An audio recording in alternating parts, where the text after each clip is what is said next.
या जिन बैंकों को आपने दिवालिया घोषित कर दिया उनके अंदर रोजगार देंगे? कहां देंगे रोजगार? या अर्नब गोस्वामी का है, वो अर्नब गोस्वामी की जब मुंबई में ड्रग पकड़ा जाता है तो कहता है मुझे ड्रग दो, ड्रग दो, ड्रग दो। आज बंगाल में जब बीजेपी की नेताइन कोकीन के साथ में पकड़ी जा रही हैं तो वो नहीं चिल्लाता कि मुझे कोकीन दो, कोकीन दो और कोकीन दो। के अंदर सीएम से अधिकार छीन लिए गए, उसको लेकर क्या कहेंगे आप? प्रधानमंत्री के हाथ में सब कुछ होता है भाई मेरे। इनका जेपी नड्डा जो आता है कह रहा है मेरे ऊपर ईंट फेंकी गई, ईंट मारी गई। ये देखिए शीशा नहीं फूटता लेकिन अंदर ईंट पाई जाती है, तो वो ईंट कैसे घुस जाती है आप ये तो बताइए। इनसे ना सवाल पूछकर मैं अमेरिका जाकर जो हारा हुआ है वहां का डोनाल्ड ट्रंप उससे सवाल पूछूं? देखिए कोलकाता हम देश के किसान के मुद्दे को लेकर आए हैं और बंगाल के लोगों से गुहार लगाने के लिए आए हैं कि जिस तरीके से 100 दिन से ज्यादा देश के किसान को बैठे हुए हो गए, 300 से ज्यादा हमारे देश के किसान भाई शहीद हो गए और अभी भी देश का किसान जो बॉर्डर पे डटा हुआ है, आपको अगर उसकी जान बचानी है, देश के अंदर अगर आपको किसानों को रखना है तो आपको भारतीय जनता पार्टी के विरोध में वोट डालना होगा। ये हम भारतीय जनता पार्टी के अगेंस्ट में वोट मांगने के लिए आए हैं, लोगों से, बंगाल की जनता से गुहार लगाने के लिए आए हैं कि आपको किसानों के समर्थन में 300 से ज्यादा किसान भाई की आपको शहादत का बदला लेना है अपने संवैधानिक अधिकार, अपने वोट के माध्यम से। मोदी जी के अगेंस्ट खड़े होना क्या लगता है, क्या सही है? क्योंकि जिस तरीके से पार्टीज हैं वो तो अपना प्रचार कर सकती है ना। मोदी जी के अगेंस्ट खड़े होने में क्या दिक्कत है? पार्टी वो तो प्रचार कर सकती है ना, उसका तो संविधान अधिकार देता है उसको। हाँ। तो हमें संवैधानिक अधिकार नहीं है क्या मोदी जी के खिलाफ बोलने वाला? मोदी जी को वोट डालने के लिए अमेरिका पार्टी से थोड़ी ना है, किसी पार्टी से थोड़ी ना है आप। अरे भैया पार्टी से नहीं, हम इस देश की जनता है और अगर हम एक चाय वाले को कुर्सी पे बिठाना जानते हैं तो उतारना भी जानते हैं। ये अधिकार हमें संवैधानिक देता है, संविधान ही देता है। जनता होने के नाते पार्टी कर रही है ना वो काम, अपोजिशन पार्टी कर रही है।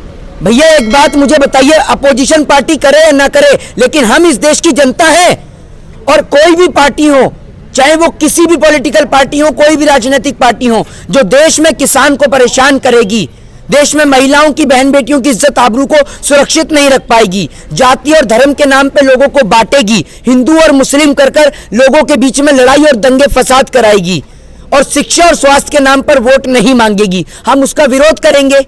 नरेंद्र मोदी कोई मेरी घर की संपत्ति थोड़ी ले गया जब्त करके, जो मैं टीएमसी के साथ देना, टीएमसी के मंच से बात करना है, तो ये तो यही हो गया ना कि अपोजिशन पार्टी का साथ दे रहे हैं। निश्चित तौर पर दे रहे हैं, आपको आपत्ति है, लेकिन क्या आप टीएमसी से फिर जुड़े हुए हैं? ये आम जनता तो भाई नहीं गई। एक बात आप मुझे बताइए, क्यों?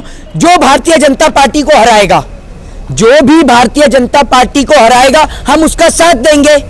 अगर उत्तर प्रदेश में कोई पार्टी हराएगी भारतीय जनता पार्टी को तब हम उसका साथ देंगे, उत्तराखंड में हराएगी तो उसका साथ देंगे, दिल्ली में हराएगी तो उसका साथ देंगे। जनता के ऊपर भी तो छोड़ सकते हैं ना आप, जनता तो है वो सोचने के लिए, जनता भी तो हम जनता में नहीं है, हम जनता में नहीं है। एक पार्टी का प्रचार कर रहे हैं, दूसरे पार्टी को आप ये कह रहे हैं कि नहीं इनको हटाओ। जो हमने, एक बात मुझे बताइए, आप मुझे ये बताइए कि मैंने कौन सी पार्टी का प्रचार करा है और भारतीय जनता पार्टी के अलावा हमने कौन सी पार्टी को टारगेट कर दिया, आप मुझे यही बता दीजिए। टारगेट वही तो बात है, आप सिर्फ एक पार्टी को टारगेट कर रहे हैं, बाकी पार्टी को आप सपोर्ट कर रहे हैं। तो एक बात आप मुझे बताइए, अब अगर मौजूदा सत्ता में प्रधानमंत्री मोदी बैठे हैं, इनसे ना सवाल पूछकर मैं अमेरिका जाकर जो हारा हुआ है वहां का डोनाल्ड ट्रंप उससे सवाल पूछूं? ये बताइए मुझे। टीएमसी के साथ आप तो फिर आप ये बोले ना कि मैं टीएमसी का साथ दे रहा हूं। मेरे कहने का मतलब है देश में जो भी पार्टी भारतीय जनता पार्टी को हराएगी हम उसका साथ देंगे, और हवाई चप्पल अगर सूट बूट पे भारी पड़ रही है तो उसका साथ दे रहा है पूरा देश का किसान। आपको आपत्ति क्या है? वो तो ये कह रहे हैं कि ममता बनर्जी, आप जैसा आपने बोला हवाई चप्पल, वो चोट लगी, वो कहीं ना कहीं सिंपैथी हासिल कर रही हैं, क्या कहना चाहेंगे आप? एक बात आप मुझे बताइए, वो चोट के उन्होंने खुद मारी है अपने पैर में, आपने देखा ना किसने किस तरीके से धक्का मारा? इनका जेपी नड्डा जो आता है कह रहा है मेरे ऊपर ईंट फेंकी गई, ईंट मारी गई। ये देखिए शीशा नहीं फूटता लेकिन अंदर ईंट पाई जाती है, तो वो ईंट कैसे घुस जाती है आप ये तो बताइए, बताइए ना आप मुझे।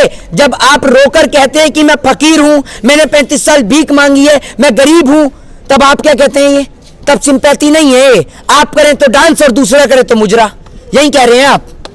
अच्छा, मोदी जी बोल रहे हैं कि सोनार बांग्ला बनाएंगे, उसको लेके क्या कहना चाहेंगे? एक बात आप मुझे बताइए, पिछले 7 साल से ये जो बंगाल है ये बांग्लादेश में था, पाकिस्तान में था, अफगानिस्तान में था, नेपाल में था।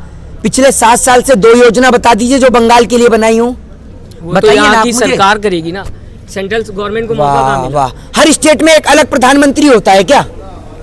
एक बात मोदी जी अभी तो ये कह रहे हैं कि अरे अभी एक बात मुझे बताइए, आप अगर इतनी पत्रकारिता की चाटुकारिता करते हैं, इसकी बजाय अगर थोड़ा सा ध्यान देना कि देश में क्या चल रहा है, तो आपको मेरे से सवाल करने की जरूरत ही ना पड़े, आप ही सारे सवालों का जवाब देश की जनता को दे दें। एक बात मुझे बताइए, जो दिल्ली के अंदर सीएम से अधिकार छीन लिए गए, उसको लेकर क्या कहेंगे आप?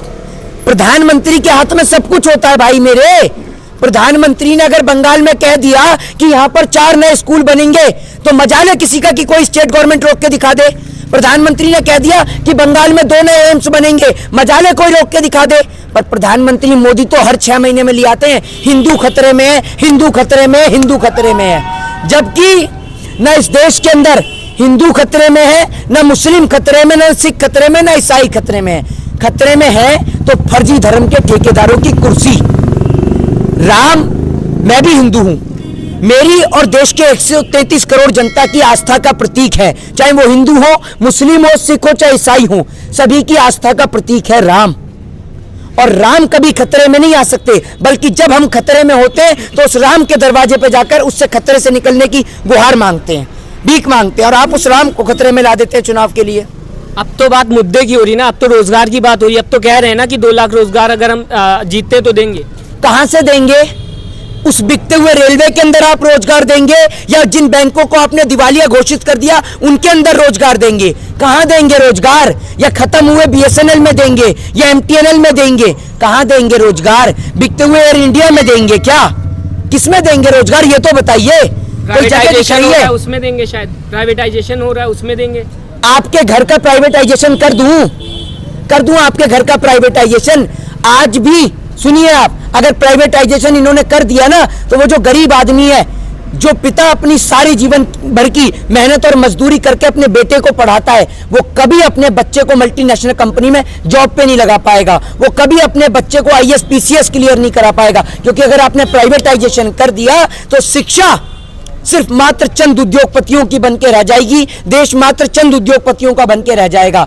आप एक बात मुझे बताइए, अगर आपके हाथ में रेल दे दूं, तो रेल के अंदर आप एक बात मुझे बताइए, मुझे रखेंगे या फिर अपने चाचा के लड़के को रखेंगे? चाचा के लड़के को रखेंगे ना, तो इसी को प्राइवेटाइजेशन कहते हैं। ये है निजीकरण कि ये तो आपकी सरकारी में हो रहा अहमियत, था ना, आपका टैलेंट कोई भूमिका नहीं रखता, भूमिका रखती है आपकी सोर्स, आपकी जेब का माल कितना है। नहीं, सरकारी में ये चीज होता था कि कहीं ना कहीं घर के लोगों को रखा जाता था। प्राइवेटाइजेशन होगा तो कहीं ना कहीं प्राइवेटाइजेशन करिए ना। जब रेल बिक गई तो रेल मंत्री काय के लिए रख रखा है? 10,000 रुपए में प्रधानमंत्री जी का चौकीदार रख लेंगे, 10,000 रुपए में काम भी करेगा, और नहीं काम करेगा तो लात मार के भगा भी देंगे, नया रख देंगे। जब आपने रेलवे बेच दी तो रेल मंत्री की क्या जरूरत देश में, ये बताइए ना आप मुझे। ऊपर से देखने के लिए अरे भैया, जब सब चीजों को ऊपर से देखने के लिए, क्या मैं कहता हूँ 10,000 रुपए तनख्वाह पे चौकीदार रखेंगे, बेहतर देखेगा, प्राइवेट रखेंगे वो चौकीदार आपके कहने पर। आपके मंत्रियों को, आपके नेताओं को क्यों पेंशन भत्ता देंगे?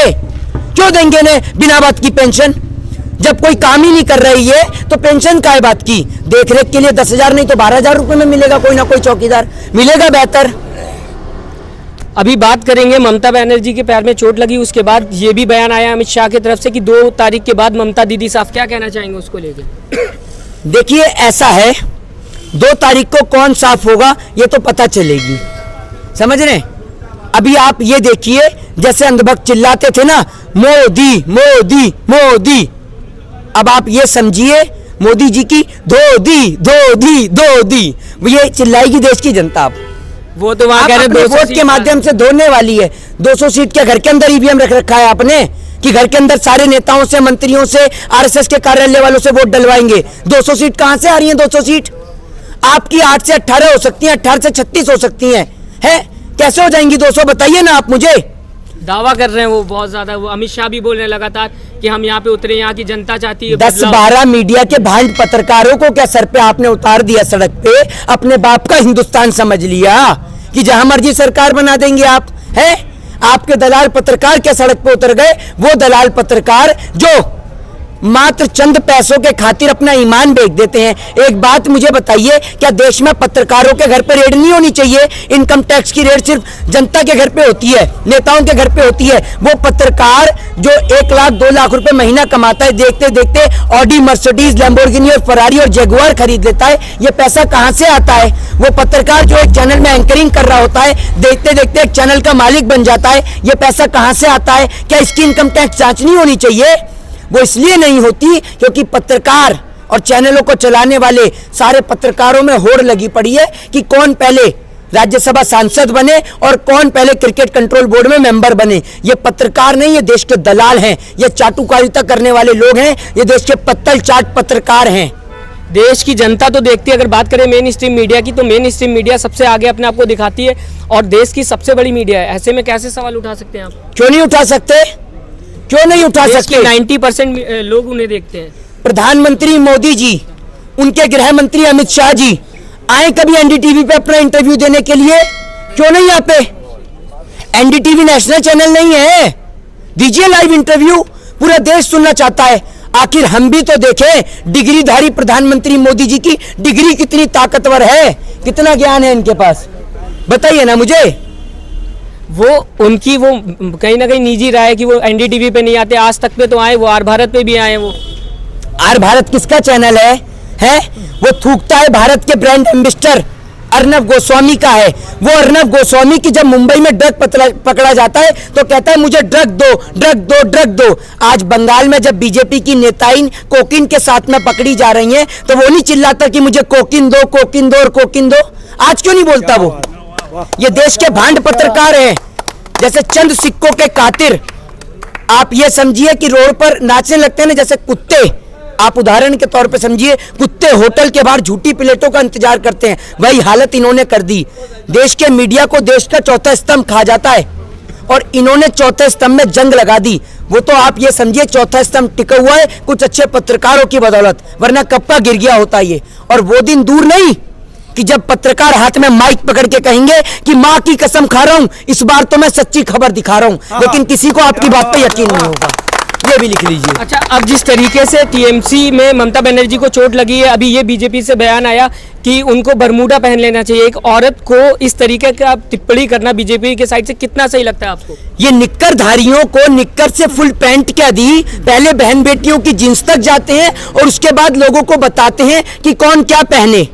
आप भूल गए वो दिन कि आप जब कच्छे में निक्कर पहन के सड़कों पर घूमते थे, तब नहीं बोलते थे आप, तब नहीं देखते थे लोग देश के आपको? ये बताइए ना आप मुझे। आज इनके मुख्यमंत्री जिनकी गंदी नजर बहन बेटियों की जींस पे जा रही है, पिताजी लगे हैं हमारे, पूछूं इनसे क्या पहनूंगा क्या नहीं पहनूंगा?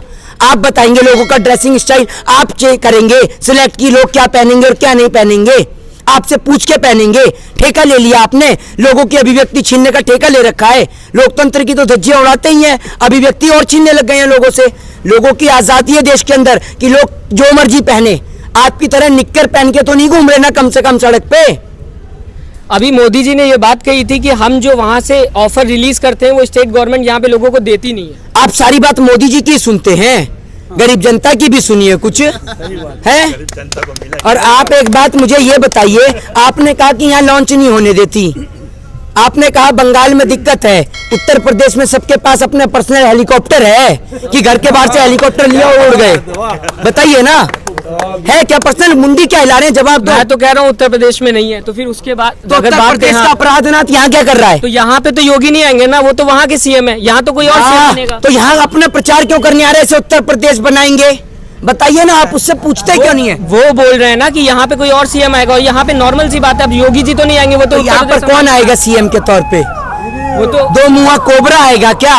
आमी पानी वाला सांप नीचे, आमी कोबरा अच्छे ढसे। अगर बात करेंगे तो टीएमसी के सुबुंदू नेता ही है, वो यहाँ पे आ सकते हैं। तो कोबरा को काय के लिए करा है? ढसने के लिए भर्ती करा है चिड़ियाघर के अंदर? वो तो खाली एडवर्टाइजमेंट करने आए थे ना। क्यों एडवर्टाइजमेंट क्या के लिए? यहाँ कौन सा प्रचार हो रहा है? एडवर्टाइजमेंट करने आए हैं। आप जैसे टीएमसी में जा सकते हैं वैसे वो भी। मैं कब चला गया टीएमसी में? आपका बड़ा स्टेज पे एक मिनट में कहाँ पे टीएमसी का टैग लग रहा है? कहाँ गया मैं टीएमसी पे? आप किसी के स्टेज आप ही कह रहे, आप नहीं कहा, आप पहले मुझे बताइए कहाँ लग रहा है? मैंने एक लाइव में देखा था कि आप उनके स्टेज से बात कर रहे थे, लोगों को बता रहे थे, तो उसी को लेके वैसे वो भी जा सकते हैं, अधिकार सबको है। एक बात मुझे बताइए, मैं तो अखिलेश यादव के साथ में ही बोला हूँ, राहुल गांधी के साथ भी बोलूं, प्रियंका गांधी के साथ भी बोलूं, सोनिया गांधी के साथ बोलूं, मायावती तो के साथ उनको भी बोलूं, अधिकार है। ओवैसी के साथ बोलूं, है आप ये बताइए, तो सारी पार्टियां ज्वाइन कर ली मैंने, तो मिथुन को भी तो यही अधिकार है, उनको भी तो तो मिथुन freedom- सारी पार्टियों का प्रचार कर रहा है, तो वो जा तो सकते हैं एक पार्टी में ना, कौन सी पार्टी में जा रहे वो हैं? बीजेपी के तरफ से तो ये बोलेंगे वो कि आमी पानी वाला सांप नीचे आमी कोबरा छे डसे छे, आपको डसवा है क्या कोबरे ने?